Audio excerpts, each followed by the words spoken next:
చాలా ఏళ్ల క్రితం మెక్సికోలో ఒక అందమైన అమ్మాయి అయితే ఉండేది. ఆమె పేరు మరియా. ఒకరోజు వాళ్ళ ఊరికి ఒక అందమైన డబ్బున్న వ్యక్తి అయితే వస్తాడు.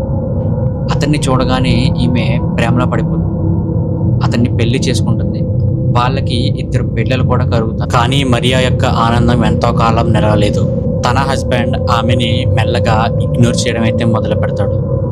ఆమెతో సరిగ్గా మాట్లాడడు, ఆమెని ఇష్టపడడు, ఆమెపై కోప్పడుతూ ఉంటాడు. అయితే కొన్ని రోజులకి ఆమెకి ఒక విషయం అయితే అర్థమవుతుంది. తన హస్బెండ్ వేరే అమ్మాయితో ప్రేమలో పడ్డాడని. ఆమె ఎంతో అసూయతో, కోపంతో పిచ్చిగా మారిపోతుంది. ఒకరోజు ఆమె కోపంతో ఎంత పని చేస్తుందంటే వాళ్ళ సొంత పిల్లల్ని నది దగ్గరికి తీసుకెళ్ళి నదిలో ముంచి వాళ్ళని చంపేస్తుంది. కాసేపు అయ్యాక ఆమె తను చేసినటువంటి ఘోరమైన పనిని తలుచుకుని నా పిల్లల్ని కాపాడండి అని అరుస్తుంది. కాకపోతే అప్పటికే టైం మించిపోయింది. ఆ పిల్లలు చనిపోయారు. ఆమె ఎంతో బాధతో కృంగిపోతూ అదే నదిలో దూకి చనిపోయింది. చనిపోయిన ఆమెకి శాంతి లభించలేదు.